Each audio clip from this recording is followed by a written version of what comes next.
இது என்ன, இது வேதமா? இது படிக்கும் போதே ஒரு வேதம், எப்படி இதை வேதம் ஒரு மனித ஏத்துக்கிறான் நமக்கு நம்ப முடியல, ஆச்சரியமா இருக்கு. மாதிரிக்கு தான் சில அதிகாரம். இது இன்னும் சொல்ல போனா யாத்திராகமத்துல 25, 26, 27, 28 அதிகாரம் முழுசும் படிச்சு பாத்துக்கிறங்க. அதை யாத்திராகமத்துல 35 படிச்சு பாருங்க. லேவியர் ஆகமத்துல 1-2 அதிகாரம், லேவியர் வருதுனால அதை அங்க விட்டுட்டேன். லேவியர் ஆகமத்துல 1-2 அதிகாரத்தை படிச்சு பாருங்க. சாம்பிளுக்காக நீங்க முழு பைபிளையும் படிங்க, சிபாரிசு பண்ற எல்லாரும் படிச்சு பாருங்க. சும்மா போட்டு பூட்டி வச்சுக்கிட்டு இருக்கிறீங்க கிறிஸ்தவர்கள், முழுசையும் படிங்க. படிக்கிறதுக்குன்னு சிலதை உங்களுக்கு போதிப்பாங்க, அதை விட்டுட்டு எதை படிக்க கூடாதுன்னு சொல்றாங்களோ அதை படிச்சு பாருங்க. இது வேதம் இல்லைன்னு முடிவுக்கு வருவீங்க. கிறிஸ்தவர்கள் கண்டிப்பா அந்த முடிவுக்கு வந்தாகணும். ஆக இந்த மாதிரியான சங்கதிகள் தான் வேதத்தில் இருக்குதுங்க. சரி, கடவுள் தேர்ந்து வந்த போதனையா இருந்தா, வேதமா இருந்தா, அது மனிதர்களுக்கு அநீதி செய்யக்கூடாது, இயற்கையோடு ஒட்டிய சட்டங்களை தரணும், இயற்கைக்கு முரணான சட்டங்களை தரக்கூடாது.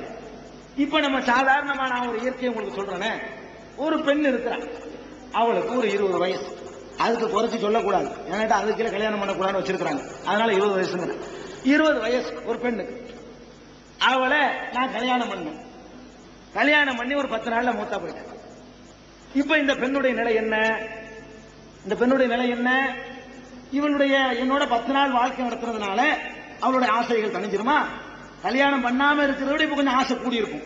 இல்லறத்தினுடைய சுகத்தை இயற்கை தானே, ஒன்னும் ஆபாசம் நினைக்க வேண்டியதில்லை, சாதாரண தேவையான விஷயங்கள் தான். அப்ப அந்த ஒரு பெண்ணுக்கும் ஒரு மறு வாழ்க்கை இருக்கணும். விதமா விவாகம் கூடாதுன்னு சொல்லக்கூடிய ஒரு போதனை கடவுள் தேர்ந்து வந்திருக்குன்னு உங்களால் நம்ப முடியுமா? விதவைகளை கல்யாணம் செய்யறது பாவம் அப்படின்னு சொல்லக்கூடிய ஒரு போதனை உங்களுக்கு கடவுள் தேர்ந்து வந்திருக்கும் நம்ப முடியுதா? கடவுள் சொல்றாரு. அட படைச்சது கடவுள், இந்த பொம்பளையும் படைச்சது கடவுள், அவளுக்கு உணர்ச்சியை கொடுத்தது கடவுள். இவ வேற கல்யாணம் பண்ணனா விபச்சாரம் போன்ற தப்பான காரியங்கள் ஏற்பட்டு போயிருங்கிறத அறிஞ்சவர் கடவுள். அப்ப கடவுள் தான் படைத்த படைப்பினங்களுடைய பலத்தையும் பலவீனத்தையும் அறியாம முட்டாள்தனமான சட்டங்களை எழுதி வச்சிருந்தா, கிறிஸ்தவர்கள் இன்னைக்கு விதவா விவாகம் பண்றாங்கன்னு கேட்காதீங்க, இந்துக்கள் தான் பண்றாங்க. ஏன் பிராமண கோத்திரத்தில் இருக்கிற சாவியும் தான் பண்ணாரு. விஸ்வநாதன் சாவிங்கிற பத்திரிகையுடைய ஆசிரியர்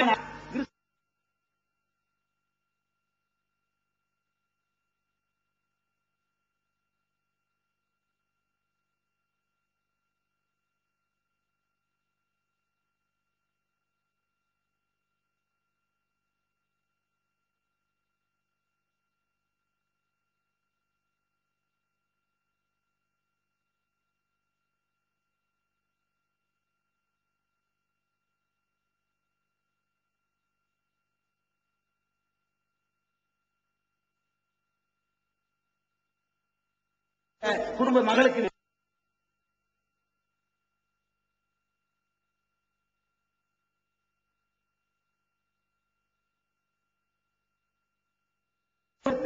அதர்வன வேதத்துல ருக்கு வேதத்துல படிச்சிருப்பீங்க. நடுவர் அவர்களுக்கு கண்டிப்பா இதெல்லாம் தெரியும்.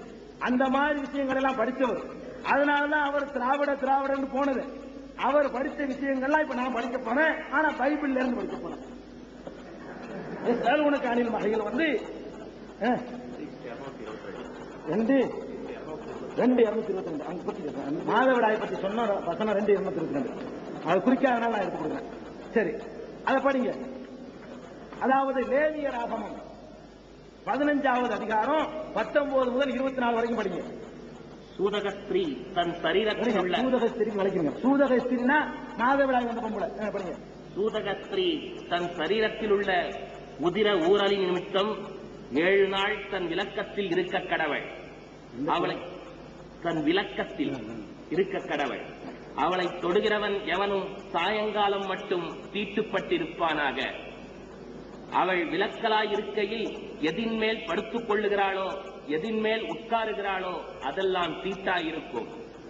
அவள் படுக்கையை தொடுகிறவன் எவனும் தன் வஸ்திரங்களை தோய்த்து தண்ணீரில் முழுகி சாயங்காலம் மட்டும் தீட்டுப்பட்டிருப்பானாக. அவள் உட்கார்ந்த மனையை தொடுகிறவன் எவனும் தன் வஸ்திரங்களை தோய்த்து தண்ணீரில் முழுகி சாயங்காலம் மட்டும் தீட்டுப்பட்டிருப்பானாக. அவள் படுக்கையின் மேலாகிலும் அவள் உட்கார்ந்த மனையின் மேலாகிலும் இருந்த எதையாகிலும் தொட்டவன் சாயங்காலம் மட்டும் தீட்டுப்பட்டிருப்பானாக. ஒருவன் அவளோட படுத்துக் கொண்டதும் அவள் தீட்டு அவன் மேல் பட்டதும் உண்டானால் அவன் 7 நாள் தீட்டாயிருப்பானாக. அவன் படுக்கிற படுக்கையும் தீட்டுப்படும். ஒரு ஸ்திரீ விலகி இருக்க வேண்டிய 24 இப்ப பாருங்க, மாதவிடாய் வந்தா அவளை தொட்டா தீட்டு. அவ ஒரு பொருள்ல உட்கார்ந்து இருந்தா அது தீட்டு. அதாச்சும் பரவாயில்ல. அவ உட்கார்ந்த இந்த பெட்ஷீட்டுக்கு மேல ஒரு பொருள் இருந்துச்சுன்னு வச்சுக்கிருவோம், அந்த பொருளை போய் தொட்டாலும் தீட்டு.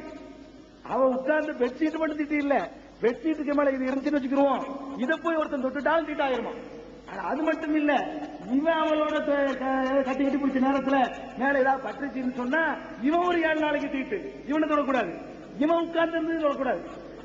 என்னடா இது கடவுள்? இதான் கடவுள் சட்டமா? இதுக்குதான் நாத்திகனா போனா மேலை நாடுகள்ல கிறிஸ்துவத்தை விட்டு ஓடி ஓடி நாத்திகனா போனதுக்கு என்ன காரணம்? கிறிஸ்துவர்கள் சொல்லிக் கொண்ட மேலை நாட்டவர்கள் இந்த வேதத்தை குப்பேண்டு அவங்கள சொல்வதற்கு என்ன காரணம்? வேதம் பிராடு, வேதம்ங்கிற மதம்ங்கிற ஒரு அபில் என்றெல்லாம் சொல்லக்கூடிய மேற்கத்திய நாகரிகத்துல நாத்திகர்கள் தோன்றியதுக்கு என்ன காரணம்? இந்த பைபிள் இந்த இஸ்லாத்தையும் பாதிக்கும், இஸ்லாத்தையும் பாதிக்கும். இப்படிதான் இஸ்லாமிய வேதம் இருக்கும் போது இந்த மாதிரி ஒண்ணு காட்ட முடியுமா? திருமறை குர்ஆன்ல இது மாதிரி இருக்கு. இன்னொரு வசனத்தை படிங்க. குழந்தைகளை பெறுறது இது ஒரு பாவமாங்க? குழந்தை புள்ள பெறுறது ஒரு பாவமா? அதுக்கு பாவத்துக்கு பரிகாரத்துக்கு என்ன? புள்ள பெறுறது பாவமா? பாவத்துக்கு பரிகாரம் பூரா இவன் ஆரிய கூட்டத்தில் வச்சிருக்கான சச்சனை வாங்கி சாப்பிடுறது, அதுக்காக வேண்டி இதை சொல்லி வச்சிருக்கான். அதே மாதிரி அங்கே இருந்திருக்கு. படிங்க. லேவியராகமத்துல 12 1 1 இருந்து 7 வரைக்கும். பின்னும் கர்த்தர் மோசேயை நோக்கி, நீ இஸ்ரவேல் புத்திரரோட சொல்ல வேண்டியது என்னவென்றால், ஒரு ஸ்திரீ கர்ப்பவதியாகி ஆண் பிள்ளையை பெற்றால் அவள் சூதக ஸ்திரீ விலக்கமாயிருக்கும் நாட்களுக்கு சரியாக 7 நாள் தீட்டாயிருப்பாள். 8ஆம் நாளிலே அந்த பிள்ளையினுடைய நுனித்தோலின் மாம்சம் விருத்த சேதனம் பண்ணப்பட கடவது. பின்பு அவள் 33 நாள் தன் உதிர சுத்திகரிப்பு நிலையிலே இருந்து சுத்திகரிப்பின் நாட்கள் நிறைவேறும் அளவும் பரிசுத்தமான யாதொரு வஸ்துவை தொடவும் பரிசுத்த ஸ்தலத்துக்குள் வரவும் கூடாது. பெண் பிள்ளையை பெற்றாளாகி அவள் 2 வாரம் சூதக ஸ்திரீயைப் போல தீட்டாயிருந்து பின்பு 66 நாள் உதிர சுத்திகரிப்பு நிலையிலே இருக்க கடவள். அவள் ஆண் பிள்ளையாவது பெண் பிள்ளையாவது பெற்றதற்காக அவளுடைய சுத்திகரிப்பின் நாட்கள் நிறைவேறின பின்பு அவள் ஒரு வயதான ஆட்டுக்குட்டியை சர்வாங்க தகன பலியாகவும் ஒரு புறாக்குஞ்சையாவது காட்டுப்புறாவையாவது பாவ நிவாரண பலியாகவும் ஆசரிப்பு கூடார வாசலில் ஆசாரியனிடத்திற்கு கொண்டு வர கடவள். அதை அவன் கர்த்தருடைய சந்நிதியில் பலியிட்டு அவளுக்காக பாவ நிவர்த்தி செய்வானாக. அப்பொழுது அவள் தன் உதிர ஊரலின் தீட்டு நீங்கி சுத்தமாவாள். இது ஆண் பிள்ளையாவது பெண் பிள்ளையாவது பெற்றவளை குறித்த பிரமாணம். உள்ள பெற்றுட்டா பாவ நிவாரண பலிக்காக வேண்டி ஐயருக்கு என்ன கொண்டு வரணும்? பாவ நிவாரண பலிக்காக வேண்டி ஒரு புறா குஞ்சையும் ஒரு காட்டுப்புறாவையாச்சும் கொடுத்துட்டு வந்து பாவ நிவாரண பலிக்கு என்ன செய்யணும்? ஐயர்கிட்ட கொண்டு ஆசாரி என்ன ஐயன் ஆசாரி இடத்துல கொண்டு வரணும். அவர் தான் திம்பாரா, வேற யாரும் திங்கக்கூடாதுன்னு பிந்தி வருது. அந்த பொருள்களை ஐயர் தான் ஐயர்னு சொல்லி வருது. எல்லாம் ஒண்ணுதான். இந்த ஆசாரியார் தான் திங்கணுமா, வேற யாரும் திங்கக்கூடாதுன்னு வேற பின்னாடி வருது. படிக்க போறேன். இது மனுஷன் இல்ல, பைபிள் தான் படிக்கிறேன். எல்லாம் அங்கிருந்து இறக்குமதிங்க. கைபர் கணவாயிலிருந்து வந்ததுதான் ஆரியம். நல்லா தெரிஞ்சுக்கிறீங்க. அதுக்கெல்லாம் மூலக்கரு இந்த வேதம். இந்த வேதம் நம்பினா என்ன ஆகிறது? தீண்டாமைக்கு காரணமும் இந்த பைபிள் தான். அதான் சொல்றேன், வரிசையா நான் சொல்றேன். அடுத்தது படிங்க. லேவியராகமம் 16, 32, 33 படிங்க.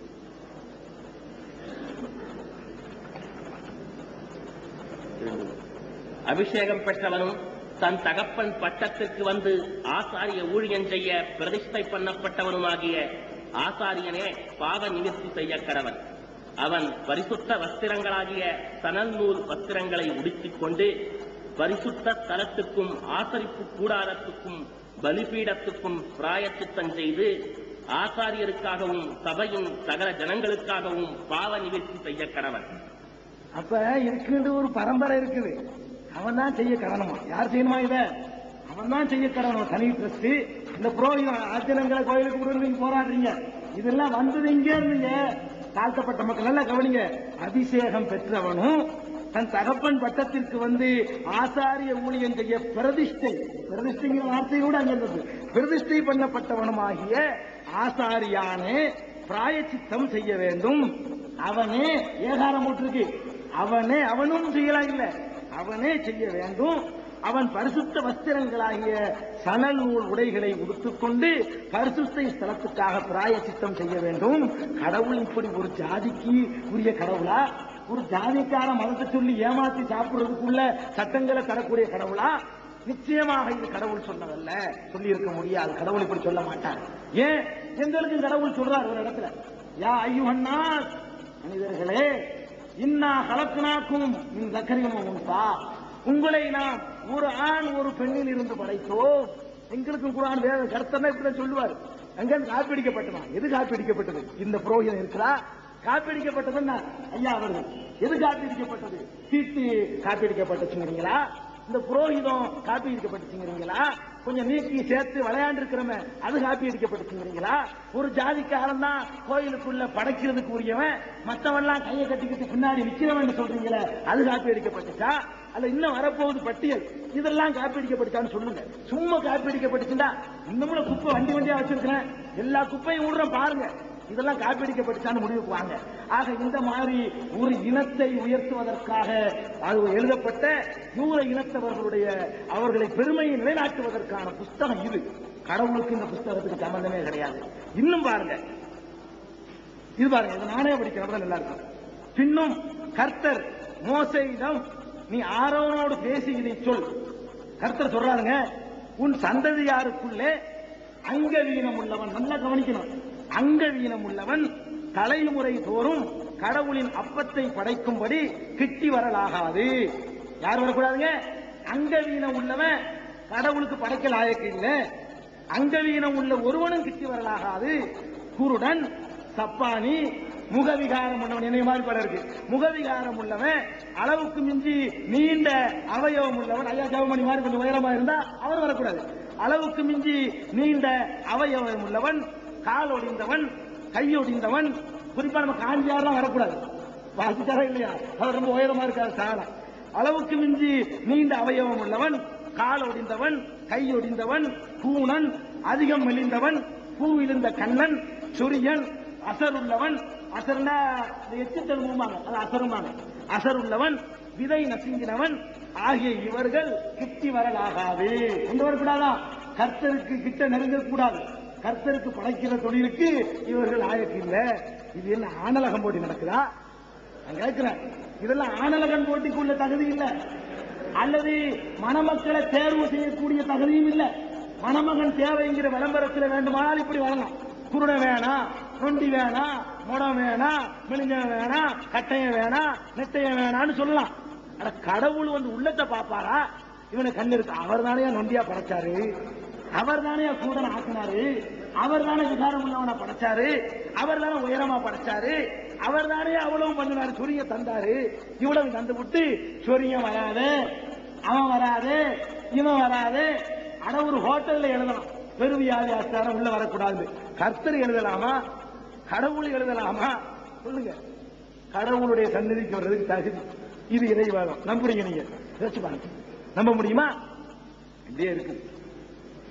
அப்ப மனித சமுதாயத்தை கடவுளை விட்டு அப்புறப்படுத்துறதுக்காக செஞ்ச சதி திட்டம் ஒரு சாரார. இந்த உயர்ந்த ஜாதிக்காரங்களுக்கு அப்படி ஒரு நோக்கம் எப்பவுமே உண்டுங்க. ஒரு மாதிரி அழுக்கு சட்டப்பட்ட கிட்ட உட்கார விட மாட்டாங்க. இந்த நொண்டி ஏன் போடா இவெல்லாம் நல்லா இருக்க மாட்டான், நல்ல உறுப்புகள் நல்லா இருந்தாங்க, ட்ரெஸ் நல்லா பண்ணுவான். ஆள் ஒரு மாதிரியா இருந்தான்னா அவன் ட்ரெஸ் பண்ணவங்க நல்லா இருக்காது, பார்க்க ஒரு மாதிரியா இருப்பான். கிட்ட வந்து ஒட்டிக்கிறோமோ, இவங்க நம்ம மதிப்பு குறைஞ்சிருமோ இப்படின்னு நினைச்சுக்கிட்டு தான் கர்த்தருடைய சபைக்கு உள்ளவன். அது ஆணலகன் போட்டிக்கு தகுதியான ஆள் மட்டும்தான் கர்த்தருடைய சபைக்கு வரணும், மற்றவெல்லாம் வரக்கூடாது. கொடுமை. இந்த கொடுமை அங்கே இருந்தாங்க. சில பேர் ஆலயத்துக்குள்ள பிரவேசிக்க கூடாதுன்னு பெரியார் போராட்டம் நடத்த வேண்டியிருக்கு. அங்க வரைக்க வேண்டிய ஆள் பெரியார், இங்க வரைக்க வேண்டிய ஆளை கிடையாது, அங்க இருந்து போராடி இருக்கணும். சரி, இதெல்லாம் பாருங்க. இன்னொரு முக்கியமான விஷயம், இதில் நானே படிக்கிறேன். கர்த்தராகிய நான் பரிசுத்தராய் இருக்கிறபடி நீங்களும் எனக்கென்று பரிசுத்தராய் இருக்க வேண்டும். நீங்கள் என்னுடையவராய் இருக்கும்படி நான் உங்களுக்கும் மற்ற ஜனங்களுக்கும் வித்தியாசம் பண்ணி உங்களை பிரித்தெடுத்தேன். குர்ஆன் சொல்லுது, ஒரு ஆண் ஒரு பெண்ணில் இருந்து உங்களை படைச்சோம். யாரிடத்துல இறைவனுடைய அச்சம் இருக்குதோ அவன் சிறந்த வேண்டும் என்ற குர்ஆன் சொல்லுது. பைபிள் என்ன சொல்லுது தெரியுமா? பைபிள்ல கடவுள் சொல்றாரு, நீங்கள் என்னுடைய, நீங்கள் இஸ்ரவேலர்கள், அதாவது யூத இனம், அதாவது ஆரிய இனம், நீங்கள் என்னுடைய என்னுடையவர்களா இருக்கும்படி நான் உங்களுக்கும் மற்ற ஜனங்களுக்கும் வித்தியாசம் பண்ணி உங்களை பிரித்து எடுத்துட்டேன். கடவுள் தாங்க சொல்றானா இல்ல? வர்ணாசிரமம் இங்க இருந்தா பிறந்துச்சு. வர்ணாசிரமம் தலையில பிறந்தவன், வயிற்றுல பிறந்தவன், முழங்கால பிறந்தவன், காலில் பிறந்தவன் எங்க இருந்து வந்துச்சு? இதான் கர்த்தர் தான் வித்தியாசம் பண்ணிருக்காரு. கர்த்தர்ல இவ்வளவு பண்ணிருக்கிறாரு, இவ்வளவு வேலைக்கு. இதான் வேதமா? இது ஒரு வேதம்னா இது நம்பனப்ப இதே இந்த கொள்கை தான் எடுத்து நடக்கணும். வேதம்னா படிச்சு ரசிக்கிறதுக்குள்ளது இல்லையே. அப்ப இந்த வேதம் அவங்க நம்பிட்டாங்கன்னா கடவுள் கட்டலன்னு அப்ப இதை நம்பணும். அப்ப இந்த பைபிள்ல நம்பக்கூடிய கீழ் ஜாதி மக்கள் என்ன சொல்ல போகிறாங்க? கீழ் ஜாதி சேவத்தில் கிடையாது. கீழ் ஜாதியில் இருக்கிறவங்க என்ன செய்ய போறாங்க? இல்லடா நம்ம தீண்டத்தகாதவன் சொல்றாங்க. கடவுள் நமக்கு இருக்கிற கடவுள் முடிவு போற வேணாமா? வச்சு பாருங்க. ஆரியர்களுக்கு உள்ள ஒரு வேதம் அது. ஆரியர்களுடைய வேதம் ஒத்துக்கணும். அவங்கள தூக்கக்கூடிய வேதம், அவங்க அதை கடைபிடிக்க முடியும். விதவையார் மாதிரி செய்வாங்க. ஆனா கடவுளுக்கு நெருக்கமானவன் செய்வாங்க. அவங்களுக்கு சரி, எல்லா மக்களுக்கும் சரியா வருவான். நம்மள மாதிரி தாழ்த்தப்பட்ட மக்கள், ஒடுக்கப்பட்ட மக்கள், கொடுமைக்கு ஆளாக்கப்பட்ட மக்களுக்கெல்லாம் இந்த வேலை ரொம்ப காஸ்ட்லியான வேலை தெரியுது. நமக்கெல்லாம் சரிப்பட்டு வராது. ஏழை வாழைக்கெல்லாம் ஒத்து வர்ற வேதம் இல்லைங்க. இதெல்லாம் பெரிய உயர் ஜாதியா போய் பறக்கணும். பணக்காரனாக தனியா வச்சா கூட கஷ்டப்பட்டு ஆயிடலாம். உயர் ஜாதியா போய் பறக்க முடியுமா? முடியாது. நமக்கெல்லாம் சாத்தியம் இல்லாத விஷயம். அதுக்குத்தான் நம்ம முன்னோர்கள்லாம் விளங்கி இஸ்லாத்தை எடுத்துக்கிட்டாங்க. சரி, இதுல ஒரு வேடிக்கை கேளுங்க. இந்த கடவுளுக்கு படைக்கிறாங்க பாருங்க பொருள். இந்த பொருளை நான் திங்கலாமாண்டா திங்கக்கூடாது, இவர் திங்கலாமாண்டா திங்கக்கூடாது, அவர் திங்கலாமாண்டா திங்கக்கூடாது. யார் திங்கணும்? அதான் லேவியர், லெவ சொன்ன அவர் தான் திங்கணும். லெவ அதான் ஆரியரு, ஐயரு, அவர் தான் திங்கணும். இங்க பாருங்க, அந்நியன் ஒருவனும் பரிசுத்தமானவைகளில் புசிக்கலாகாது. ஆசாரியன் வீட்டில் தங்கி இருக்கிறவனும் கூலி வேலை செய்கிறவனும் பரிசுத்தமானதில் புசிக்கலாகாது. ஆசாரியன்னா மதகுரு வீட்டுல தங்கி இருக்கிறவனும் அவங்கிட்ட கூலி வேலை செய்கிறவனும் கூட பரிசுத்தமானதை புசிக்க கூடாது. நல்லது திங்கிறது கொண்டு வந்தாலும் நாங்க மிச்சமா போனா கூட அதுல கொஞ்சம் மூத்திரத்தை, மாட்டு மூத்திரத்தை ஊற்றி அவனுக்கு கொடுக்கணும், அசுத்தமாக்கி. பரிசுத்தமானதை திங்கக்கூடாதுங்க. பரிசுத்தமானதை திங்கிறதுக்கு ஒரு ஜாதி, கூலிக்காரனுக்கு வேற மாதிரியான உணவு. கொத்தடிமை பாத்தீங்களா? கொத்தடிமைக்கு எதிராக போராட்டம் நடத்துறீங்க, இதுக்கு எதிராக நடத்தணும். இது வேதம். யோசிச்சு பாருங்க, எவ்வளவு கொடுமையான சட்டத்திட்டங்கள் பாருங்க. அந்நியன் ஒருவனும் பரிசுத்தமானவைகளில் புசிக்கலாகாது. ஆசாரியன் வீட்டில் தங்கி இருக்கிறவனும் கூலி வேலை செய்கிறவனும் பரிசுத்தமானதில் புசிக்கலாகாது. ஆசாரியனுடைய குமாரத்தி, இது லேவியராகமம் 22:10 அடுத்து படிக்கிறது. ஆசாரியனுடைய குமாரத்தி அந்நியனுக்கு வாழ்க்கைப்பட்டால் அவள் பரிசுத்தமானவைகளின் படைப்பிலே புசிக்கலாகாது. அவ ஆசாரிய குடும்பத்தில் பிறந்தவ வேற ஜாதிக்காரனை போய் லவ் மேரேஜ் பண்ணிட்டான்னு சொன்னா அவளும் புசிக்க கூடாது. அதெல்லாம் பாருங்க எப்படி அதே மாதிரியான கலாச்சாரம். அப்படியே இந்த மனுசுமிருதிக்கு ஒரிஜினல் தான். இங்க இருந்து காப்பி சமஸ்கிருதத்தில் ஜெராக்ஸ் காப்பி. ஒருவன் அறியாமல் பரிசுத்தமானதில் புசித்ததுண்டானால் அவன் அதிலே 5 1 பங்கு அதிகமாய் கூட்டி பரிசுத்தமானவைகளோடு கூட ஆசாரியனுக்கு கொடுக்க கடவன். ஒருத்தன் இந்த கீழ் ஜாதியில உள்ள ஒருத்தன் வந்து அந்த பரிசுத்தமானதை எடுத்து தின்னுட்டான்னு சொன்னா இந்த ஆசாரியார் என்ன பண்ணணும்? 1க்கு 5 பங்கு பெனால்டி போட்டு கொண்டாந்து குடுறான்னு வாங்கணும். அதை இஸ்ரவேல் ராஜாக்கள் ஆட்சி பண்ணக்கூடிய நாட்டில் அந்த ஆட்சி செய்து கொடுக்கும். கர்த்தருடைய கட்டளையில என்ன இது சட்டம்? சட்டமா? சரி, அப்ப நல்லா கேளுங்க. அப்ப இவன் சொல்றானா இல்லையா? காதல ஈயத்தை காய்ச்சி ஊத்து, நான் செஞ்சா ஒரு தண்டனை, நீ செஞ்சா ஒரு தண்டனை. என்ன இது? உன்கிட்ட உள்ள சுத்தமான தின்னுட்டான்னு சொன்னா வேணும்னா அதையே திருப்பி கேளு. ஏண்டா திண்டு? இவன் திண்டுட்டான்னு சொன்னா கீழே உள்ள மக்கள் 5 மடங்கு சேர்த்து கொண்டாந்து கொடுக்கணுமா இவனுக்கு? ஆசாரிய விட்ட மட்டும் திங்க கூடாதான். புரோகிதத்தை எல்லாம் தகர்த்து தரைமட்டமாக்குன்னு நான் சொன்ன நேரத்து அது ஐயா அவர்கள் ஒத்துக்கிட்டாங்க. புரோகிதம் கூடாது, புரோகிதம் கூடுன்னு பைபிள் சொல்லுது. புரோகிதம் கூடாது என்பது அவர்களுடைய கொள்கையாக இருந்தால் இந்த பைபிளை இனிமே அவங்க வேதம் சொல்ல முடியாது. இல்லைன்னா புரோகிதத்தை ஆதரிக்கிறார்கள் அர்த்தம். புரோகிதத்துக்கு பச்சையா வக்காலத்து வாங்கக்கூடிய ஒரு புத்தகத்தை எப்படி ஒரு வேதம் அவங்க நம்ப முடியும்? மனசாட்சிப்படி புரோகிதத்தை நானும் எதிர்க்கிறேன் ஐயா சொன்னார்கள். எனக்கு நான் ரொம்ப சந்தோஷப்பட்டேன். அப்படியானால் அவர்கள் புரோகிதத்தை எதிர்ப்பது உண்மையாக இருந்தால் புரோகிதத்தை வக்காலத்து வாங்கக்கூடிய இந்த புத்தகத்தை வேதம் சொல்லக்கூடாது. இன்னும் கேளுங்க, தொடர் நிறைய இருக்கு. அடுத்த விரையை நான் வேகமா முடிக்கிறேன், பாதி கூட முடியல.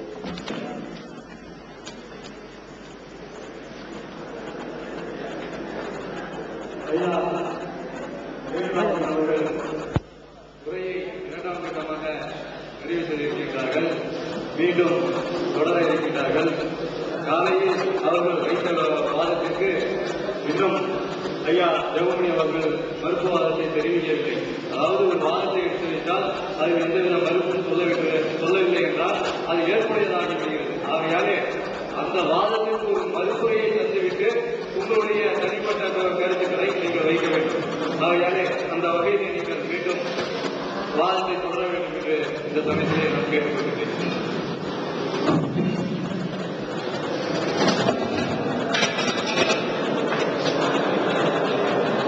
அவர்களுக்கு எடுத்த சட்ட திட்டங்களுக்கு கேட்ட கேள்விகளுக்கு பதில் சொல்லலன்னு சொன்னாங்க. நான் சில விஷயங்களுக்கு சொல்லிட்டு இருக்கும்போதே பதில் சொல்லிட்டேன். சில ஒத்துக்கிட்டு பேசிக்கிட்டு இருந்தேன், சில மறுத்தே நான் வசனம் பண்ணி சொல்லிட்டேன். ஆனா இன்னும் தொடர்ந்து சொல்ல போறேன். என் கருத்தையும் சொல்லிக்கிட்டு இருப்பேன். தொடர்ந்து அவங்களோட மறுப்பை அங்கங்கே சொல்லுவேன். ஒரு அவங்களுக்கு விளங்காம இருந்திருக்கலாம், டேப் எடுத்து பார்த்துக்கிட்டே விளங்கும்.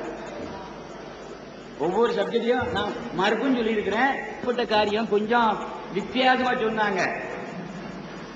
வேதத்தில் இறைவன் மோசேக்கு கொடுக்கப்பட்ட கட்டளை வேறு, 10 கட்டளைகள் மட்டும்தான் வேதம். மற்றவைகள் தீர்க்க தரிசனம், சரித்திரங்களுக்குள்ள ராஜாக்களுடைய வரலாறு, அவங்க செய்த சட்டத்திட்டம், ஆம்பளை பிள்ளைகளும் பொம்பளை பிள்ளை போட்டதெல்லாம் அவங்ககிட்ட. அவங்க மோசே ஒரு ராஜாவும் தீர்க்க தரிசனம் மாதிரி இருந்தாலும் ஏறத்தாழ முகமது போல மோசே அவன் சில சட்டங்களை அவன் ஜனங்களுக்கு சொன்னா, இவர் சில சட்டங்களை இவங்களுக்கு சொன்னாங்க. அரபிகளுக்கு உங்களுக்கு எனக்கும் இல்ல, உங்களுக்கு எனக்கும் இல்ல.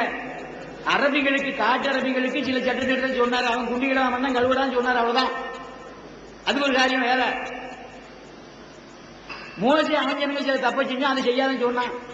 இந்த சட்டத்திட்டங்கள் முந்தி வந்தது. இப்ப நான் மறுப்பு சொல்லல, ஆதரிக்க போறேன் தம்பிய. அவன் சேம் சந்ததி இல்ல, ஆரிய கைபர் கணவாய் வழியா வந்தது காம் சந்ததி. அவனுடைய மகன் பேரு கேனான், அவன் கலப்புரன் சந்ததி. கலப்புரன் கிழக்கா அப்படி சைனா வழியா போய் இந்தோனேஷியா வழியா வந்து தமிழ்நாட்டுக்கு நுழைஞ்சான். அவன் பேரு கலப்புரன். களக்குடி அப்படின்னு சொல்லி ஒரு நாடு எங்க ஊர்ல இருக்கு. களக்குடி இங்க கூட இருப்பாங்கன்னு நினைக்கிறேன். திருநெல்வேலியில இருந்து நாகர்கோவில் போற வழியில களக்குடி ஊர் இருக்கு. சரித்திர சான்று. நான் திரும்பி சொல்றேன், திருநெல்வேலிக்காரன், இந்த நாட்டுக்கு சொந்தக்காரன். களக்குடியில் எங்களுடைய அடிமைகள் கொஞ்சம் பேர் இருந்தாங்க, இன்றைக்கு இருக்கிறாங்க. இப்பவும் எங்க இனத்துக்குள்ள அடிமைகளா இருக்கிறாங்க களக்குடிக்காரன். ஒருவேளை நீங்க ஒருவேளை அந்த அடிமை தரத்துக்குள்ள இல்லாம இருக்கலாம். அந்த கலப்புரர் களக்குடியில வாழ்ந்த அந்த ஜனங்கள் இன்றைக்கு என் ஊர்ல அடிமைகளா இருக்கிறாங்க. என் தம்பி வீட்லயும் அடிமைகளா இருக்கிறான். அவர் வீட்டுல இல்லாட்டாலும் என்ன சேர்ந்த என் சொந்தக்காரங்க வீட்டுல அந்த ஜாதி இருக்கு, களப்புரர் இருக்கிறாங்க. நாங்க சத்திரிய குலத்துக்காரன், எங்களுக்கு அடிமைகள் இருக்கிறாங்க. இன்னைக்கு இருக்க துண்டை போட்டு தோல்ல போட மாட்டான். நான் இருக்கிறேன். நான் என் வீட்டுல என் கட்டில உட்கார வச்சு சாப்பாடு போடுவேன் அந்த ஜாதிக்காரனுக்கு. இதை அதோட விட்டுறேன். பாப்பானுக்கு முந்தி பிறந்தவங்க பழையன், புரிஞ்சுக்கிட்டீங்களா? அதுதான் அது. அந்த களக்குடிக்காரன் நலக்குடியில இருக்கிறவன் அவன் தான், களக்குடியில் இருக்கிறவன் அவன் தான். திருநெல்வேலியில இருந்து நாகர்கோவிலுக்கு போற வழியில போனீங்கன்னா பாருங்க, களக்குடின்னு ஊர் இருக்கு. முடிஞ்சு போச்சு சரித்திரம், அவங்க சொன்ன காரியம்.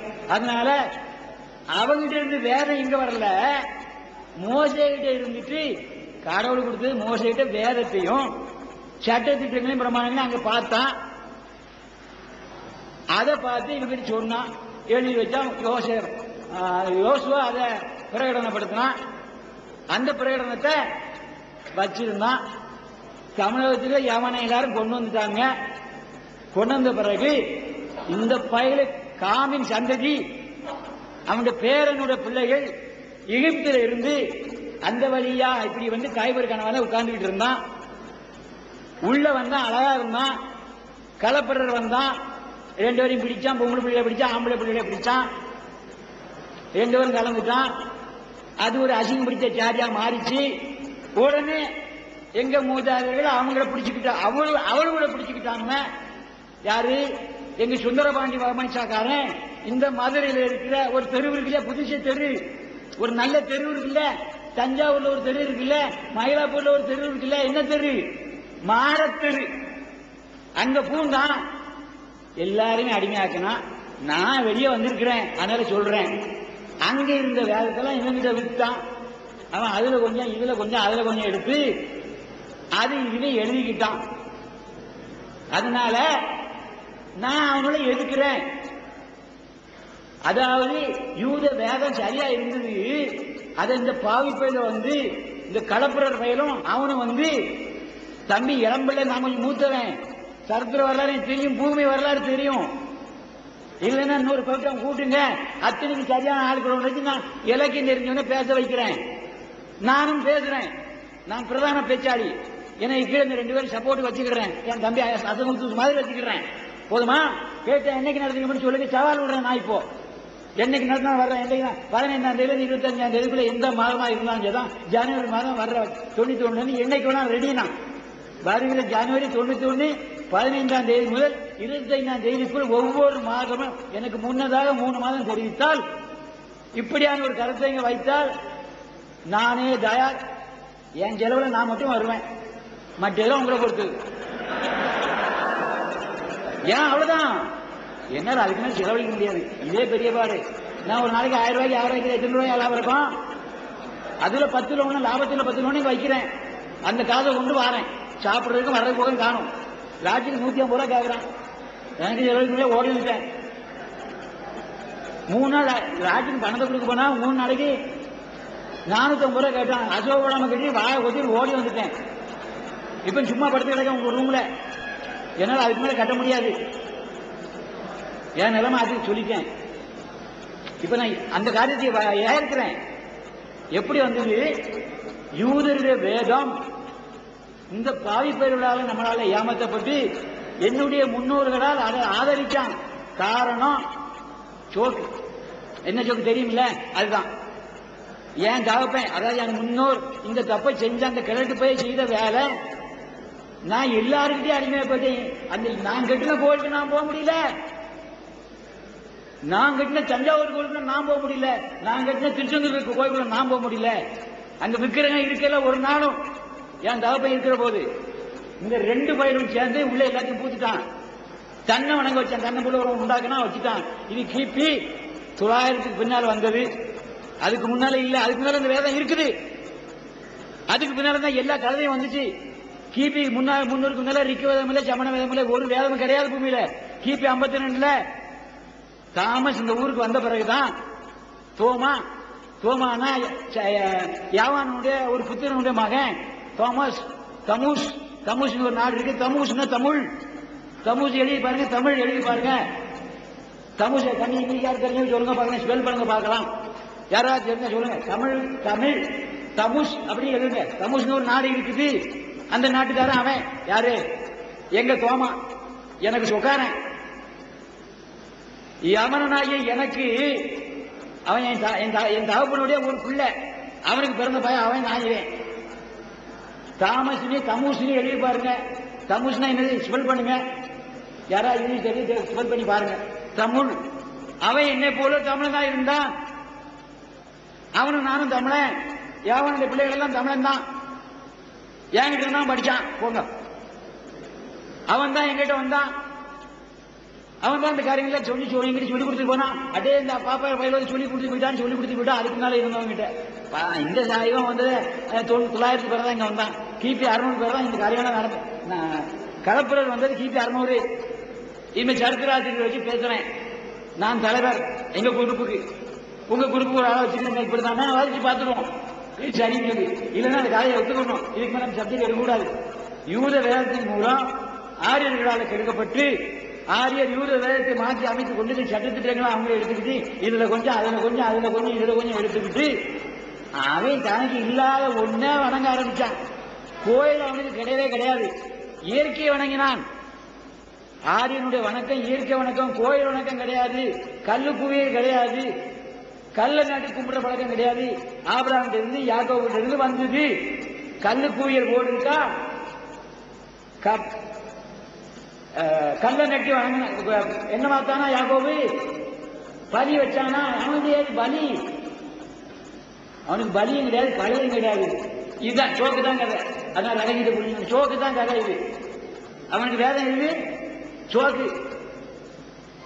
ஜோக் அதான் எங்களுக்கு சோக்காரன் அடிப்பாங்க, இல்லைன்னா மாப்பிள்ளை கிளம்பாங்க. புரிஞ்சுக்கிட்டா? இதுதான் கதை. அதனால இந்த அந்த சப்ஜெக்ட் எடுக்காதீங்க. அவன் நம்மளை ஏமாற்றி வேகத்தை மாற்றி அவனுக்கு தேவைப்படுறதை எடுத்துட்டு மற்றெல்லாம் இல்லை நிற்கான். அவங்ககிட்ட பலி கிடையாது. இப்பவும் கத்திரிக்காய் அது பூசணிக்காய் கூட என்னத்தை சுண்ணாம என்ன வைக்கிறாங்க, அது என்னது குங்குமம் பூசணிக்காய் வச்சு சுண்ணா குங்குமத்தை வச்சு ஒரு அமைச்சு அமைச்சிட்டு தெருவில் போட்டு உடைக்கான். அது என்ன பலியா? காயும் பலியிட்டான காயில் வச்சு காயும் காயாத பலியிட்டான அதை காட்டுறான். யாரையா ஏமாத்துறான்? உங்களோட நான் ஒதுங்கிறேன். ஆனா விஷயத்தை தெரியுங்க. இவங்கிட்ட இருந்து அங்க போய் நம்ம கிட்ட இருந்தா அவங்ககிட்ட போச்சு. இந்த மழையும் முன்னாடியாக ஒரு ஆர்வம் இல்லை. இனிமே எந்த தம்பி ஜெயனொழி எங்கேயும் பேசான்னு சொல்லணும்னா நீங்க தோத்து போய் சட்டத்தில் பேச வந்தீங்கன்னா அப்படி நீ சேலஞ்ச் பண்றாங்க சொல்லுங்க. இப்பவே நான் சேலஞ்ச் பண்றேன். ஜனவரி மாதம் 15ஆம் தேதியில இருந்து 25ஆம் தேதியில ஒரு ஞாயிறு இல்லாத நாளையில இப்படி எத்தனை நாள் வச்சாலும் வாரேன். இல்லைன்னா இதோட விட்டுருங்க.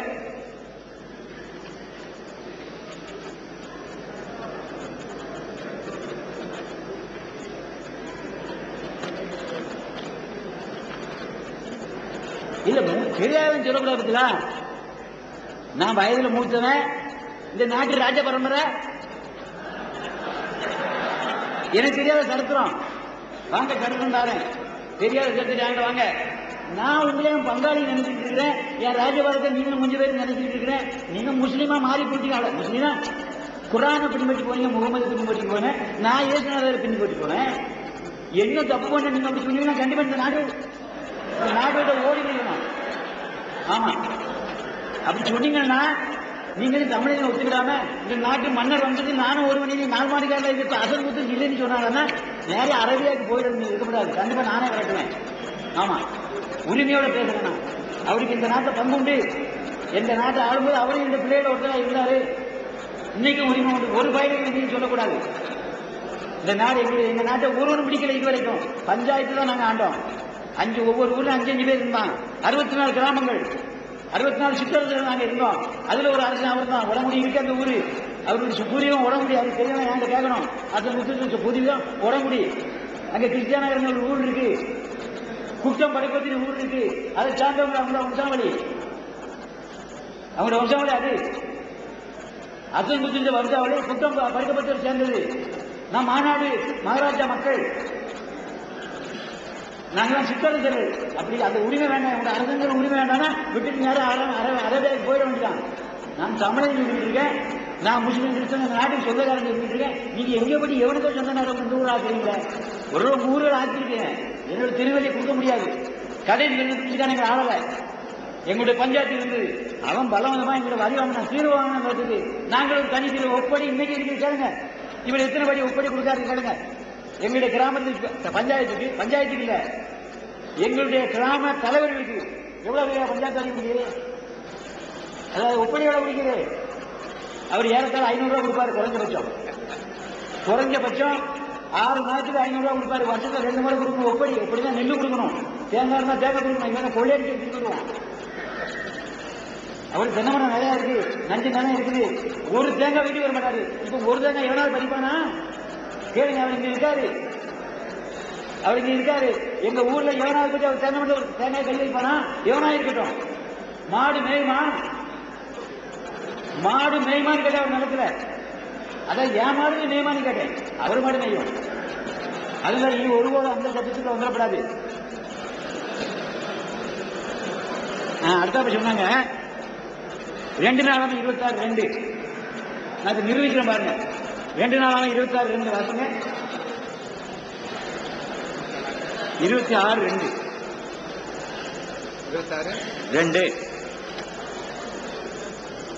ராஜாவின் பிதாக்களோடு சிதறி அடைந்த பின்பு அவன் ஏலோத்தை கட்டி அதை பின்பு யூதாவில் வசமாக்கிக் கொண்டான்.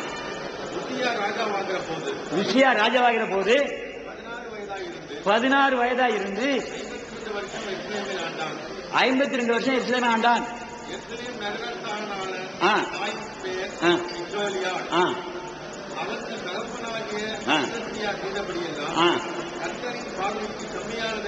செய்து புத்திமானா இருந்து சகரியா நாட்களிலே தேவனை தேட மனமஞ்சு போட்டான். கர்த்தரை தேடின நாட்களில் அவன் கர்த்தரை தேடின நாட்களில் தேவன் அவன் காரியங்களை வாய்க்க செய்தார். மனுஷன் கடவுளை தேடுகிற நாளில் கடவுள் அவனுடைய காரியங்களை வாய்க்க செய்தார். நான் உங்களுக்கு சாட்சி சொல்லி இருக்கிறேன். அவன் புறப்பட்டு போய் பெலிஸ்தரோட யுத்தம் பண்ணி கலத்தின் அலங்கத்தையும் அந்த அலங்கத்தையும் அந்த அஸ்தோத்தின் அலங்கத்தையும் பிடித்து இழுத்து போட்டு அஸ்தோத் நாட்டிலும் பெலிஸ்தருக்குள்ளும் பட்டணங்களை கட்டினான். பெலிஸ்தரையும் அராபியரையும் வெல்ல. சரி, அம்மோனியர் உசியாவுக்கு காணிக்கை கொடுத்தார்கள். அவனுடைய கீர்த்தி எகிப்து நெல்லை மட்டும் வெட்டினது. அவன் பலன் கொண்டான். உசியா எருசலேமின் மூலை வாசல் மேலும் வெள்ளத்தாரத்துக்கு வாசல் மேலும் அலங்கத்து கோடிகள் மேலும் அவ்வளவு வசனமா இருக்கு, போயிட்டே இருக்குது. அது அதாவது அவங்க என்ன சொல்லி முடிச்சாங்கன்னா, அந்த காரியம் இந்த புத்தகத்தில் அல்லவோ இருக்கிறது. ஏதோ கொஞ்சம் ஞாபகம் இல்லை எனக்கு. இந்த புத்தகத்தில் அல்லவோ இருக்கிறதுன்னு சொன்னார் இல்லையா? சொன்ன காரியங்கள்லாம் அதுல எழுதணும்னு நினைக்கிற காரியம் சரித்திரம். சரித்திரத்தை எழுதணும். சரித்திரத்தை எழுதுற போது அதுக்கு ஊடே ஒரு பகுதி வரணும். இந்த வரப்போகிற இந்த பூமிக்கு மீண்டும் வரப்போகிற இயேசு கிறிஸ்துவனுடைய சத்தியம் உள்ள கொஞ்சம் கொஞ்சம் ஒரு அன்பு நூல், ஒரு அன்பாங்க எரிஞ்சா அந்த அன்புங்க பிடிச்சி வெளிப்படுத்தி வரை பிடிக்கணும். ஆதியாமந்த முதலாம் வசனத்துல அடிக்கிற அடியில அவ்வளவு வேகமா அடிக்கணும் அந்த ஆண்டவன். அந்த அடி அங்க பிடிச்ச அடி நேரே போய் வெளிப்படுத்தி செய்து அந்த அன்பு மூணை நிக்குது. ஒரு ரெட் லைன். இந்த ரெட் லைனுக்குள்ள இந்த இப்ப சொன்ன வார்த்தை அத்தனை வருஷத்துக்கு இந்த மாதிரி பத்தில யாசர் புத்தகத்தில் இருக்கா, ஏதோ ஒரு புத்தகத்தில் எழுதிருக்கு. அந்த புத்தகத்தை இந்த மனுஷ போய் புத்தகத்தை அதில் ஒன்று இணைக்கணுமா? அதான் சொல்லியாச்சு. 2ஆண்டுக்கு மீண்டும் சொல்லணுமா? அவர் சொன்ன புத்தகத்தை அது யாருக்கு வசதியா இருந்தது? இந்த எகிப்திலிருந்து வந்தாங்களே இந்த மடப்பயலுக. அவங்க சொன்னாங்களே ஏதோ ஒரு கூட்டம்னு சொல்லி, அவங்க பைபிள்னு சொல்லி, எந்த ஒரு பைபிள் அது திண்டுக்கல் பைபிளா, திண்டிவனம் பைபிள். நான் சொல்லிதான் கேள்விப்படுறேன். திண்டிவனம் பைபிள் பார்த்தது இல்லை. உண்மையாக காலையில சிறுவாரை போட்டிருக்கு. இப்பதான் பாக்குறேன். ரொம்ப தேங்க்ஸ் ஆன உங்களுக்கு. அதன் கண்டதையில ஒரு தனியா பார்த்து படிப்பேன். நான் பார்த்ததே இல்லையா?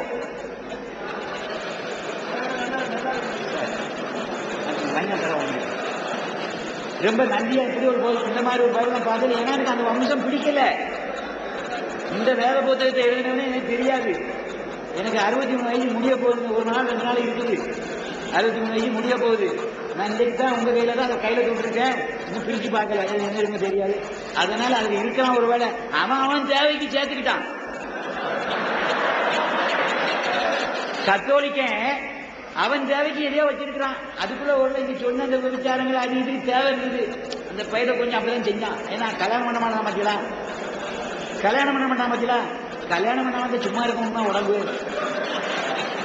இங்க இருக்கிற எந்த கிழவனாரி அவன் எரியோட இருக்கிறவங்க எனக்கு இப்ப ஆசிரியர்னு சொல்லட்டும். தப்பு நான் சொல்றேன் பேசுறேன். அதனால ஒரு பயனும் கிடையாது. இந்த உணர்வு தான் ஒருவனும் கிடையாது. அது 100 வயசா இருக்கா, 100 வயசு, 109 வயசு தாத்தா கேட்டுருக்கேன், பாட்டியை கேட்டுருக்கேன். பாட்டி எப்படி ஆட்டுவா தெரியல. தம்பிகளை பாத்துருங்க. பாட்டி எப்படி ஆட்டுவா? என்னது சங்கதி. தாத்தா எப்படி ஆட்டுவான்? 109 தாத்தாட்ட கேட்டேன். ஏன் தாத்தா போமனுக்கு தம்பி முடியுமா? முடியாது. ஆனா என்ன சொல்ற முடியாது தம்பி தான் என்னவோ சொன்னாங்க. 40 வயசு தான் திறமை இருக்கு, 35 வயசு தான் திறமை இருக்கு. 109 வயசு கிழமை இப்படிதான் ஆடுவான். 70 வயசு கிடந்த கிழமை இப்படி ஆட்டுவா. இது மனித இயல்பு. நான் ரகசியத்தை சொல்லிட்டேன். ஒருவரும் இதை நான் சொல்றேன் இல்லைன்னு சொல்ல முடியாது. ஏன்னா தாத்தா யாராவது சொல்றதா எனக்கு சொல்லட்டும்.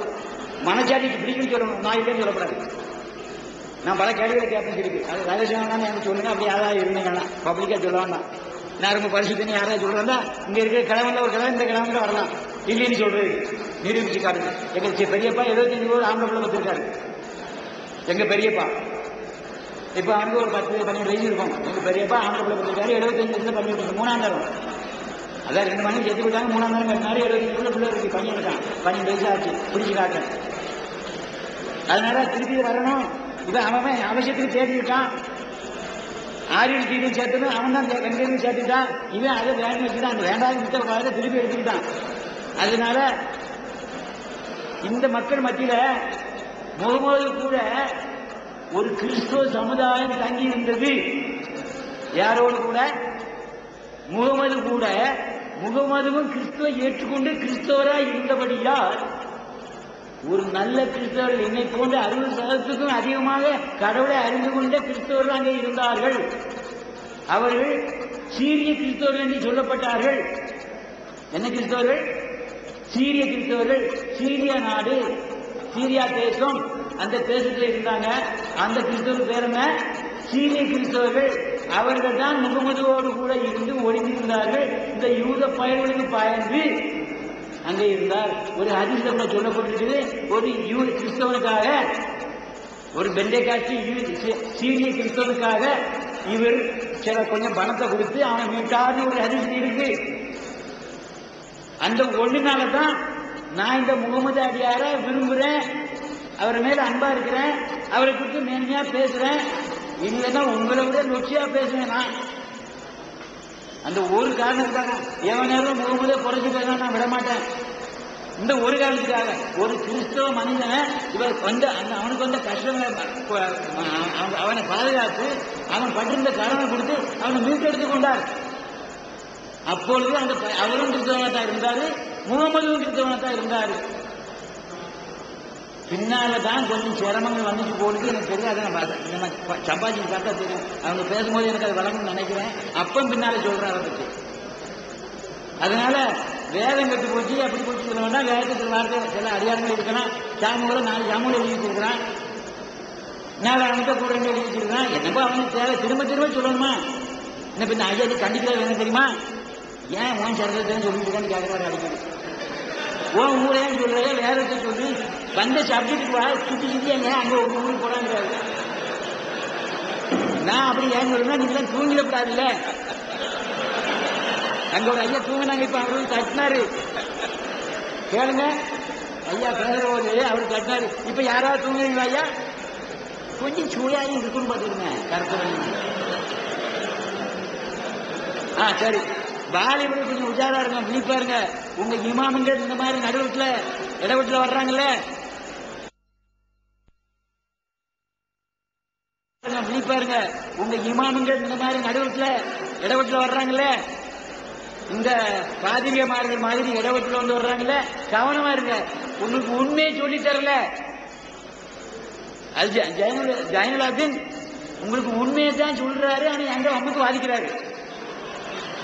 அதான் என் முன்னால பேராங்களான்னு நினைக்கிற நடக்காது. என்ன சேர்த்துக்கிட்டே பிழைத்தீங்க.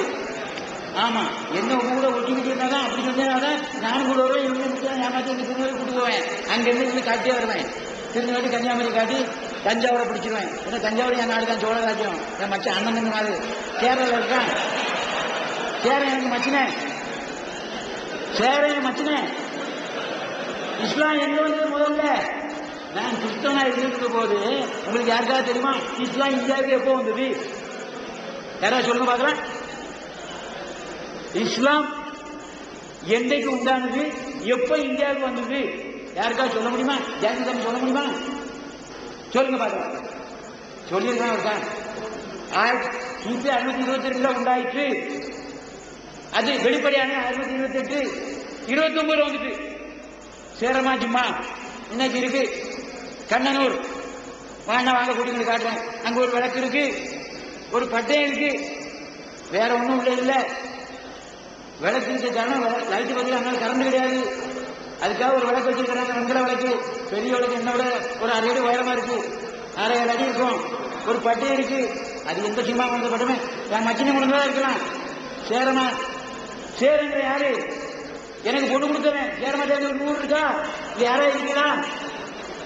சேரன்மா தேவி பொண்ணு எடுத்துட்டு வந்தேன். அதாவது எங்க அப்பன் ரொம்ப ஆசைப்பிடிச்சேன் பண்ணேன்.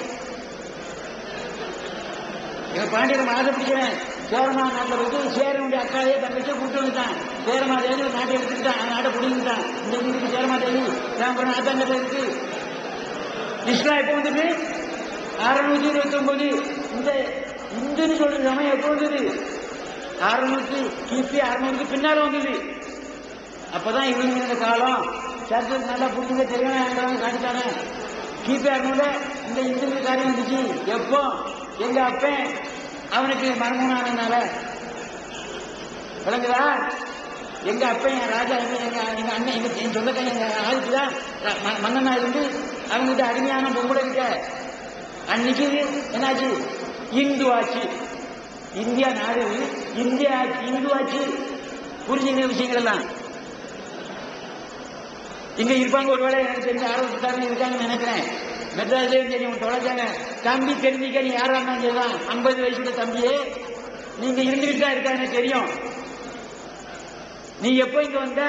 கிபி 600 கிபி 900 உன் வல்லமைக்குள்ள நாங்க எல்லாரும் அருமையா போனோம். ஒன்றிய கும்பிட்டு இருக்கோம். தம்பி கவலைப்படாத, இனிமே நடக்காது போய் சொல்லிட்டு ராஜபவன்ல சொல்லி ஜெவமணி சொன்னானே, லெட்டர்ல இருந்தானே, உன்னை பிடிச்சி ஜெயில வச்சிருக்கிறானே உனக்கு தெரியுமா?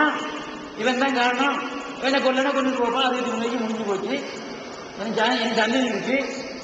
என்ன நீ என்ன செய்ய முடியும்? சொல்லிவிட்டேன். இப்ப இருக்கு தம்பி பாட்டு சொல்லிவிட்டேன். தம்பி எங்கே கொண்டு விட யார்கிட்ட நீங்க வாங்க. நான் இருக்கிற இடத்துக்கு கட்டாயம் நீங்க வாங்க. தம்பி இடம் கொஞ்சம் மாதிரி சொல்றேன். ஒரு 25 இருந்து 40 வயசுக்கு பிள்ளைங்க வெளியே முன்ன கொண்டு வாங்க. தம்பி ஜேன கொண்டு வாங்க. காரிங்க சாதிங்க சர்த்து அவருடைய சந்தை இல்லாத சொல்லாதீங்க. ஒண்ணு படிங்க. நீங்க முன்னுக்கு வரலாம். தம்பி அதுக்கு தயாரா இருக்கிற தலைவராக சொல்லுங்க. ரெடியா இருக்காரு. அந்த போராட்டத்தை போய் எல்லாரும் மற்ற இடத்துக்கு போற ரெடி பண்ணிட்டு இருக்கிறாரு. இவரை முதல்ல கல்யாணம் பண்ணி நாங்க அந்த இடத்துக்கு வரதுன்னு சொல்லிட்டு இருக்கேன். இப்போ விளங்குச்சுதா? ஒண்ணு உங்களுக்கு விரோதமான காரியம் இல்லை, கேட்டதுக்கு வந்துருங்க. அதை நான் எல்லாத்துக்கும் தெரிஞ்சு சொல்லிட்டேன். இனி நான் கடந்து போறேன். லூக்கா 16:17 லூக்கா 16:17 சீக்கிரம் வாசிங்க. தம்பி நீங்களே வாசிக்க. வேதத்தின் ஒரு எழுத்தின் உறுப்பும் வேதத்தின் ஒரு எழுத்தின் உறுப்பும் அவமாய் போவதை பார்க்கிறோம். வானமும் பூமியும் அந்த வானமும் பூமியும் ஒழிந்து போவது எளிதாயிருக்கும் அப்படின்னு இயேசுவானவர் சொன்னாரு. நான் இப்ப இயேசு கிறிஸ்து சொன்னாரு சொல்லல, இயேசுவானவர் சொன்னாரு. இயேசுவானவருக்கும் இயேசு கிறிஸ்து ஒரு படித்தனம் இருக்கு. நான் இதுவரைக்கும் இயேசுவானவரை தான் பேசிட்டு இல்லையா, இயேசு கிறிஸ்து நான் பேச வரல. அது தூதர் கொள்கையில பேசுவேன். குர்ஆன் 5:46 குர்ஆன் 5:46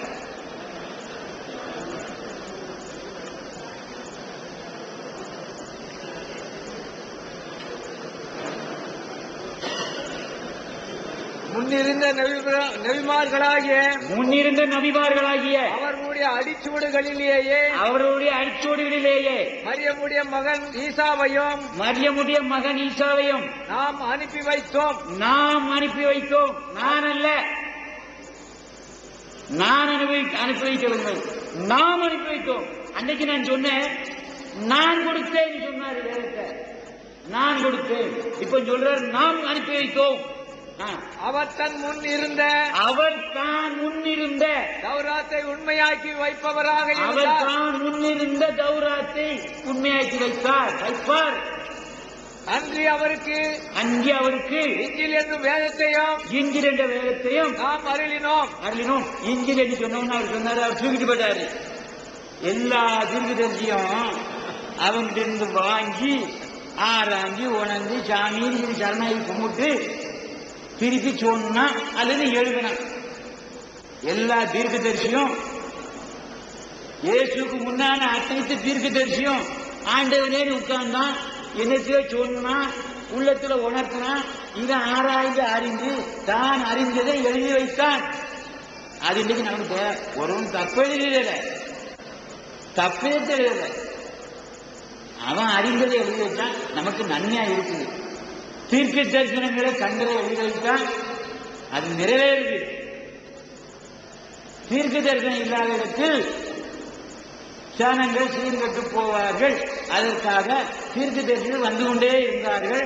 தங்களுக்கு அறிவிக்கப்பட்ட விதத்தில், அறிவிக்கப்பட்ட மொழியில், அறிவிக்கப்பட்ட பாணியில், அறிவிக்கப்பட்ட பாஷையில், அவன் தெரிஞ்ச முறையில, அவன் ஆண்டவனுக்கு எப்படி வராங்கன்னா அவன் அறிவிக்கப்பட்ட முறையில அவனை எழுதி வச்சான்.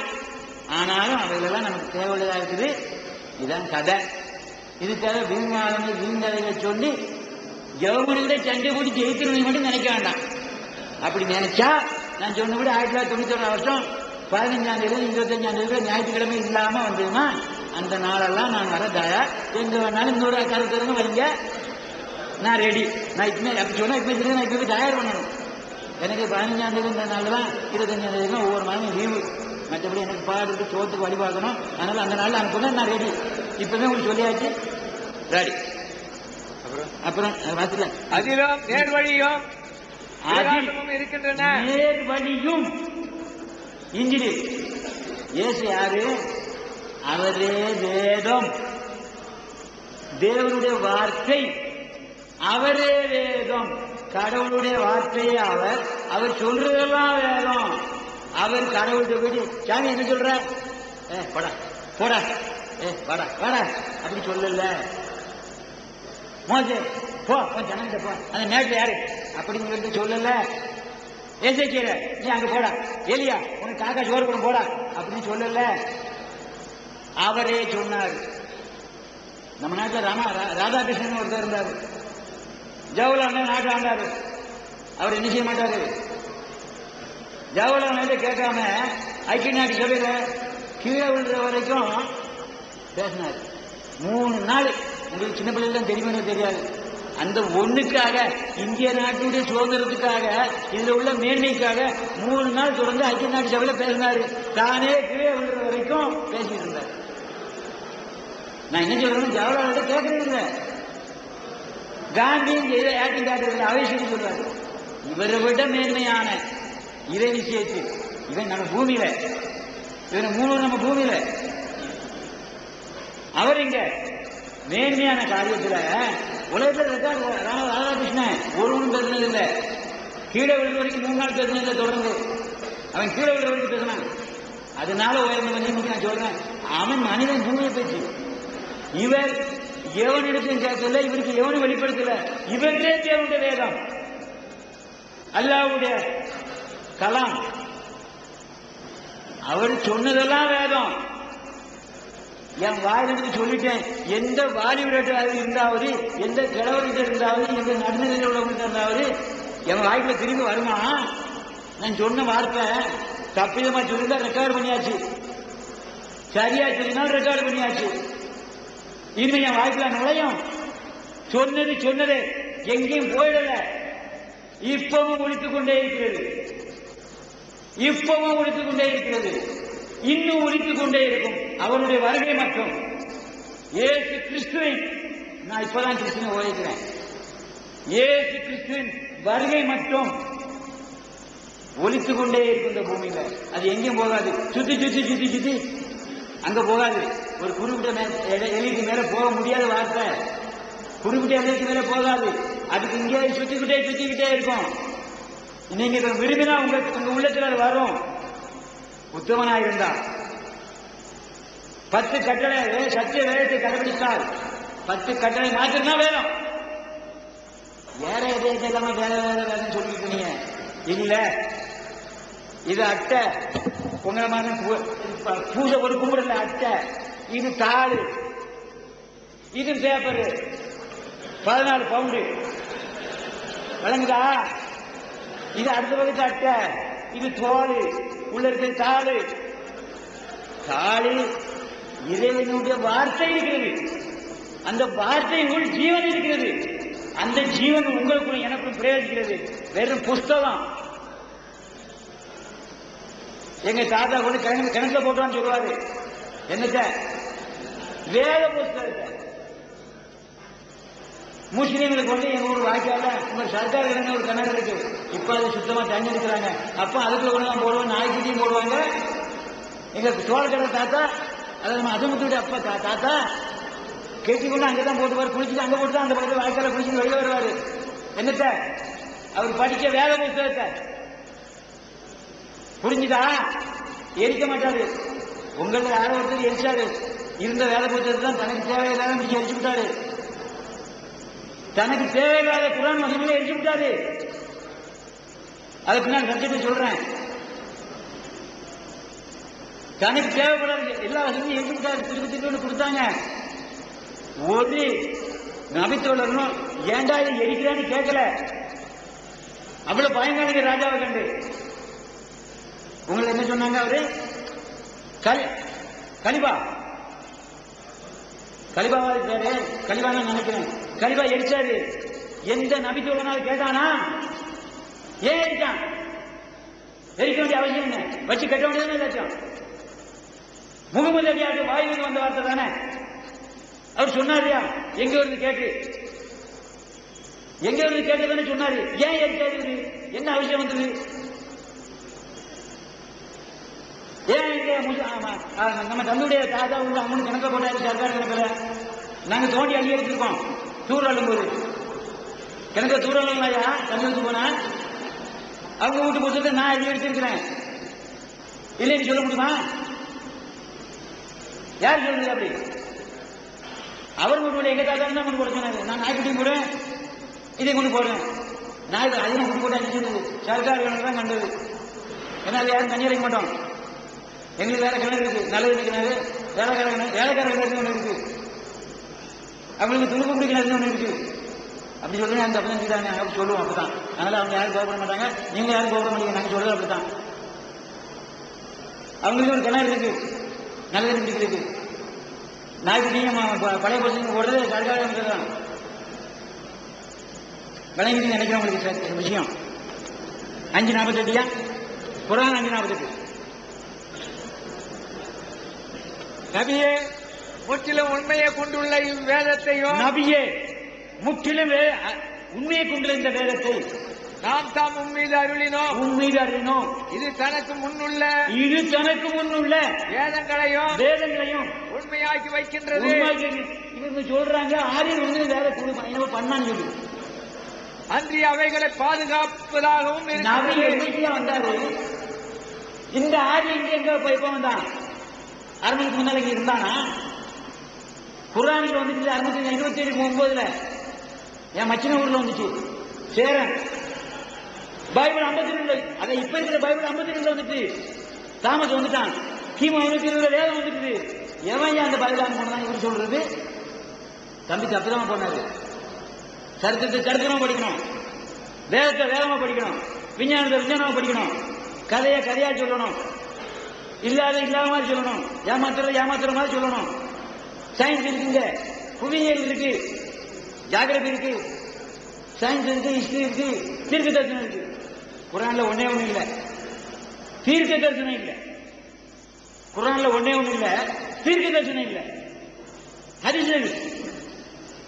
ஹதீஸ்ல போகும்போது சொல்றாரு, வரப்போற காலம் சொல்றாரோ ஒருவேளை எங்க வேத பொறுத்தது வெளிப்படுத்த விஷயத்துல காரியங்களை பாராம படிச்சுட்டு எழுதுறாரோ தெரியாது. நான் நினைக்கிறேன் அவருக்கு அப்படி தெரிவிக்க முடியாது. வெளிப்படுத்திய விஷயங்கள் ஒரு பகுதி இருக்கு. திவ்யாசனாய யோவான் ஸ்நானனுக்கு வெளிப்படுத்தப்பட்ட அந்த சத்தியம் இருக்குது. அதை பார்த்து படிச்சு எழுதினாரோ அல்லது எசேக்கியேல் 34 அதிகாரத்திலிருந்து 39 அதிகாரம் வரையிலும் வரப்போற காலத்தில் வைத்தவங்களை பற்றி எழுதப்பட்டிருக்கிறது. இதை எந்த பயிராக சொல்லி கொடுத்து எழுதினானோ அப்படின்னு நினைக்கிறேன். ஒருவேளை அதுக்கு திருவிட்டதுதான் இருக்கட்டும், முன்னி சொல்லப்பட வேண்டும். இது முகமதுக்கு முன்னக்கூடிய சொல்லப்பட்ட திருக்கு தரிசனம் வெளிப்படுத்த சத்தியமும் முகமதுக்கு முன்னக்கூடிய 500 வருஷத்துக்கு முன்னால் சொல்லப்பட்ட விஷயம். அதனால முகமது திருக்கு தரிசியல் மாத்திரம் தான் நான் சொல்ல முடியும். ஆனால் எனக்கு அவர் பெரிய அண்ணன் உண்டு. ஏன்னா இந்த வேதத்தை படிக்கிறது காரணம் அவர் சொன்ன காரணம் தான், என் தம்பி தான் காரணம். நான் வேதத்தை பல தடவை படிக்கிறது காரணம் என் தம்பி தந்த குர்ஆன் தான். மற்றபடி நான் படிச்சிருக்க மாட்டேன். என்னமோ சொன்னார், எங்க பார்த்துச்சு கேட்டு அங்கே அவர் சொல்றபடி அவர் தம்பி இந்த மாதிரி ஏதாவது காணிக்க கொடுத்துட்டு நானும் போயிருப்பேன். இங்க வந்திருக்க மாட்டேன், இப்ப பேசுறதுக்கு வந்திருக்க மாட்டேன். பார்த்தேன் படிச்சுன்னு சொல்ல வந்தேன். எங்க பாசத்துக்கு என்ன கேட்க மாட்டேங்கிறாரு. பாத்தீங்களா ஓடி போயிட்டாரு, பாத்தீங்களா? நான் சொல்லி பிடிக்கல, நான் சொல்ற காரியம் பிடிக்கல, இந்த இடையில புரோக்கர் விஷயம் பிடிக்கல, ஓடி போயிட்டாங்க. சொல்லி பார்த்தாங்க, எல்லாரும் கேட்கல. ஐயோ உங்களுக்கு பிடிக்காத போங்கன்னு நானும் சொல்லி சலாம் போட்டு அனுப்பிட்டேன். இப்ப புரியுது இல்ல? அதனால தம்பி சொல்றாங்க, தம்பி இளம் இல்ல, குலை அறியாது, இளம் மாதிரி குலை அறியாது. ஆனா இளங்கிடான்னு சொல்றேன், இளங்கிடா குலாரியா கொலை அறியாது. எதை வேணா தின்னு கிடக்கணும். சங்கு பூச்சிருக்கோம் அதுல, அவருக்கு தெரியும். நமக்கு அசங்கு பூச்சி சங்கு பூச்சி நமக்கு தெரியும். தின்னு தானே கட்டும், அவ்வளவுதான். அப்படி சங்கு முச்சத்துக்கு பாடி கட்டாங்க, என்ன நடந்து தெரியாது. அதாவது விளக்கெண்ண என்ன காய் ஆமணக்கு, ஆமணக்குல காய் இருக்கும், அதுல பூ இருக்கும். தம்பி விளையாட விளக்க மாட்டாங்க எங்க ஊர்ல. அவரை எங்க ஊர்ல கட்டுப்பாடு. அதனால அவர் வீட்டுல அவர் ஊர்ல அவர் தென்னை மரமும் வாழை மரமும் மற்ற செடி இருந்துச்சு. அவர் இங்க இருக்காரு அவ்வளவு மாதிரி நாங்க பாதுகாத்து வச்சுட்டு இருக்கிறோம். எங்க ஊர்ல ஒரு ஒப்படி உண்டு. எங்க ஊர் இன்னைக்கு நாங்களாம் ஆடுறோம். அரசன் ஆளவில்ல, அவங்களை ஏமாற்றி வளர்த்தாங்க அரசன். எங்க ஊரை நாங்க தான் ஆடுறோம். இன்னைக்கும் ஒப்படி கொடுத்துதான். ஒப்படி கொடுக்கறதுக்கு நிலம் கிடையாது. என்ன கேளுங்க, ஒப்படி எங்களுக்கு தரலன்னா இது நிலத்தை காட்டி எங்களுக்கு ஒப்படி தரணும். என் ஊரோட யூனியன் ஐக்கியம் தரலன்னா இதுக்கு நிலம் கிடையாது, என்ன கிடையாது, ஒண்ணும் கிடையாது, நிலைமை கிடையாது. நிலத்தை திரும்புவோம், மண்ணை கூட திரும்புவோம். நிலம் இருக்காது, திரும்ப அது ஆகாம இருக்கும், அதெல்லாம் திணிச்சு விடுவோம். தென்னை மரம் இருக்காது, தேங்காய் இருக்காது. நான் இப்ப அப்படி எப்படி சொல்றதுனால உங்களுக்கு நான் இந்த இதோட தான் ஒட்டிதான் பேசுறேன். கொஞ்சம் விளக்கம் விளங்கிருக்கிறதா ஓமானமாக சொல்றேன். நீங்க அறியாம இருக்கிறது இப்படி ஓமையும் சொல்றேன். ஓமானம் ஏன் சொல்றேன் தெரியுமா? உங்களுக்கு விளங்கக்கூடாதுங்கிறதுக்காக சொல்றேன். தம்பி அப்படித்தான் சொன்னாரு. ஓமானம் எதுக்கு சொல்றேன் தெரியுமா? விளங்கக்கூடாது. விளங்குறா விளங்குறியா? விளங்குறல கரெக்ட், அது போதும். குர்ஆன் முன் வேதங்களின் காவலனா இருக்கிறது. குர்ஆன் முன் வேதங்களின் காவலனா இருக்கிறது. எதுக்கு காவலனா இருக்கு? எந்த வருஷத்திலிருந்து? இயேசுவான இருக்கிற வரைக்கும் பைபிள் கெட்டு போயிடல. அவரு சொல்றாரு, இந்த கேட்டின் மகன் கெட்டானே அல்லாமல் நான் சொல்லுகிற பிள்ளைகளை கெட்டு போயிடல. நான் சொன்ன வார்த்தை ஒன்றும் கெட்டு போயிடல. நான் சொன்ன வார்த்தை ஒன்று திரும்பி எனக்கு வராது. அது அங்கேயே வேலை செஞ்சுட்டு இருக்கோம். நான் திரும்பி வர்ற வரைக்கும், இந்த பூமியும் ஆகாரம் அழிகிற வரைக்கும் அது அங்கேயே சுத்தம். டிவி வச்சு பார்த்தா கேட்கும், டெலிவிஷன்ல வரும். விஞ்ஞானிகள் அறிவு சொல்றாங்க, என்னைக்கோ சொன்ன வார்த்தை இன்னைக்கு கேட்கணுங்கிறான். அது அங்க போகாது, திருப்பி தான் வரும். சுத்தி சுத்தி வந்துட்டு இருக்கோம். அதனால